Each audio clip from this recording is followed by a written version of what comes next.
notre chère présidente Camille Cottard.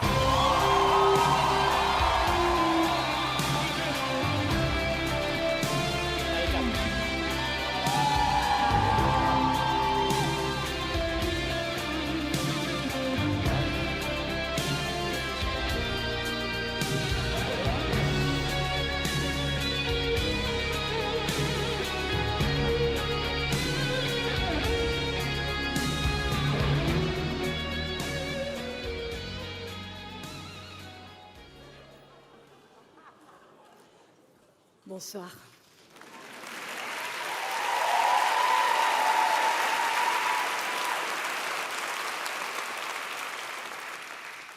Je suis très honorée d'être la présidente de la 51e cérémonie des Césars.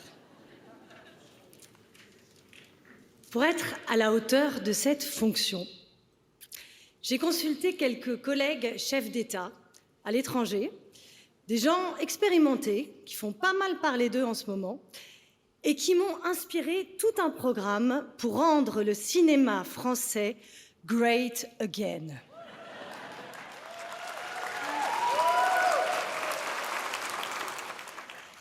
Premièrement, c'est la base. Il faut qu'on soit performant.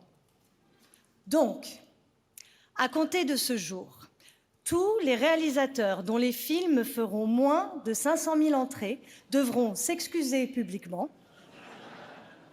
et réapprendre leur métier en retournant sur les bancs d'une école de commerce. En ce qui concerne les films d'auteur, et je sais qu'il y en a beaucoup ce soir, c'est très bien. Bien sûr, on va continuer à en faire, mais en court-métrage. C'est 10 minutes max.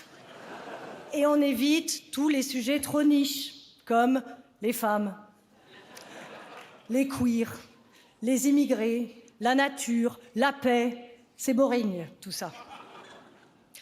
Troisième point, on rationalise... Ah non, deuxième point très important, bien sûr. Un pays fort doit sécuriser ses ressources.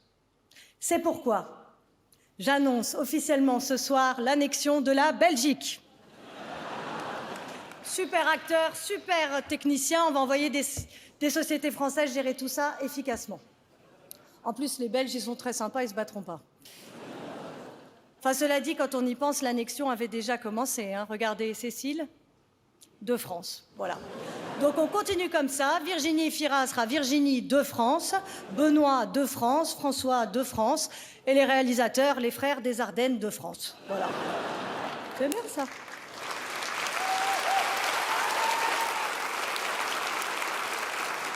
Troisième point, évidemment, on rationalise les institutions. Donc la cérémonie des Césars, par exemple, ça dure beaucoup trop longtemps. On simplifie. Meilleur acteur, meilleure actrice, meilleur film, tout le reste, on s'en fout. Ensuite...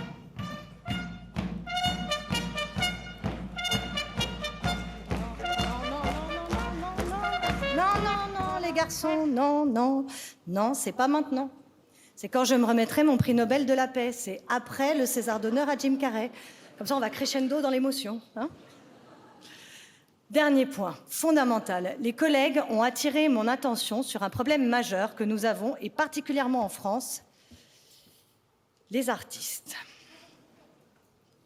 Ils jugent, ils critiquent, ils doutent, ils nuancent, ils chouinent. Ouais, le monde va mal. Ouais, il y a trop d'inégalités.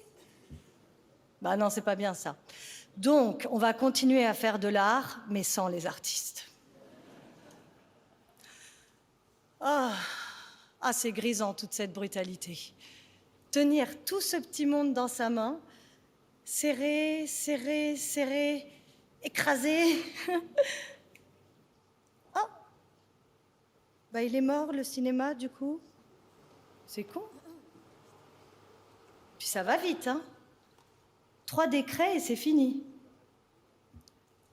Ça fait mal d'imaginer un monde dans lequel on pourrait tuer la pensée. Parce que la culture, l'université, la recherche, le journalisme, ce sont nos poumons. C'est ça qui fait qu'on est vivant. Sans ça, on étouffe ou on s'entretue. Alors le cinéma français, il est bien vivant. Il est vivant et fragile. Et d'ailleurs, je dirais même plus, il est vivant parce qu'il est fragile. Il faut faire beaucoup de films pour que surgissent quelques merveilles. Il faut former beaucoup de gens pour prétendre à l'excellence. Et c'est précisément parce que l'art est fragile qu'on doit le protéger. En France, on a un système de financement unique au monde. Aux côtés des diffuseurs, il y a le CNC, le Centre national du cinéma. Et c'est grâce à lui, en partie, qu'on a cette incroyable variété de films. Alors, vous ne le savez peut-être pas, vous qui nous regardez ce soir, mais quand vous allez au cinéma, quand vous achetez un ticket de cinéma, vous financez de futurs films français. Vous devenez acteur de la création. Et quand vous allez voir Dune, eh bien, vous financez l'histoire de Souleymane. Ce modèle, c'est l'une de nos fiertés nationales, comme la gastronomie, la mode et la sécurité sociale.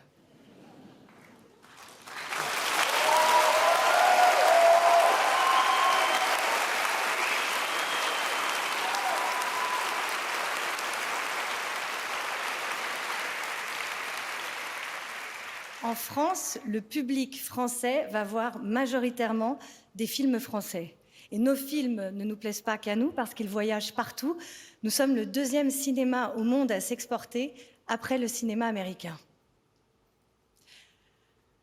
Alors, tant qu'on est vivant, continuons de chercher, de réfléchir, de se planter, de mettre de la nuance là où certains voudraient de la simplification. La culture est souvent attaquée en premier parce qu'elle est une arme extrêmement puissante contre la brutalité et l'autoritarisme. Ce soir, nous aimerions dédier cette cérémonie à tous les peuples qui, dans le monde, luttent pour la liberté au péril de leur vie.